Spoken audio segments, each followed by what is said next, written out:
PA7 has a significant population of blue collar and fossil fuel adjacent communities.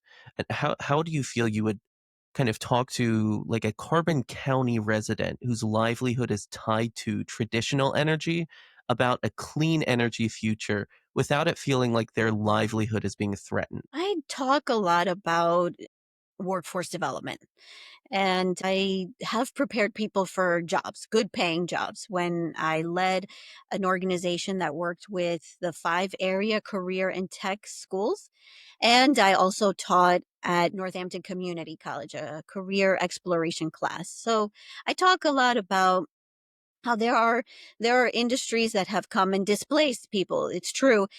And I am not ashamed to say that I advocate for a cleaner, greener energy future. But I also talk about opportunities to upskill and to reskill.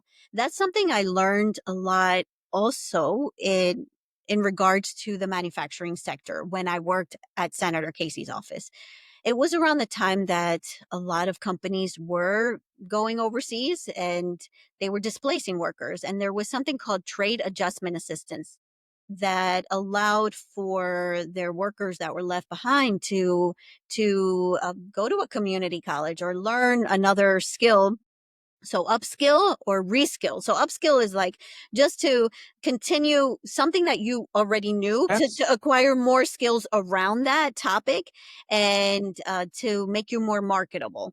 And then reskilling is just maybe going in a different direction. And so I learned a lot about that. I learned a lot about work WIOA, which is the Workforce Innovation Opportunity Act. I eventually became a board member of Workforce Board Lehigh Valley.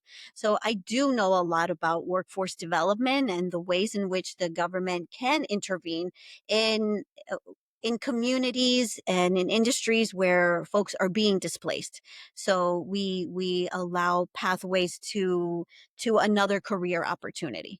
So I am a proponent of community colleges, strong proponent, because I just mentioned that I worked at a community college, a local one here, Northampton Community College. So I realize that there are industries that and changes and new technology that we have to adapt to a new reality, but it's about giving folks support and allowing them to learn something new or just learn something in depth so they can have other career or job opportunities. So that's what I'm about. I really want to allow people the opportunity to advance and achieve their full potential.